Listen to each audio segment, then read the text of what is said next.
In today's video, I am going to teach you how to use Zoho Projects tutorial. Once you are inside Zoho Projects, you will start by setting up a project. Look to the left sidebar and click the Projects tab. This is your main hub for creating and managing all project work. In the upper right area of the Projects section, select New Project. This opens the project creation screen, where you will define the basic structure before you begin adding tasks. First, enter a clear project title. Choose a name that makes the purpose obvious at a glance, especially if you expect to manage multiple projects at the same time. Next, set your start date and end date. These dates help Zoho Projects organize timelines, reporting, and planning views.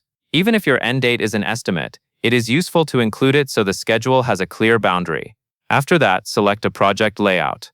The layout controls how information is organized inside the project, so pick the one that best matches your workflow and the type of work you plan to track. Now set the privacy level for the project. If you choose private, only project members can access it. This is a good option for internal work or restricted initiatives. If you choose public, all portal users can view it, which is helpful when you want broader visibility across a team or organization. Take a moment to confirm these settings, because they determine who can see the project from the start. With your project created, you are ready to add tasks. Go back to the left sidebar, click Projects, and then select the specific project you want to work in. Across the top navigation bar inside the project, click the Tasks tab. This is where individual pieces of work are created, assigned, and tracked. In the top right, click Add Task. Enter a task name that clearly describes the action or deliverable.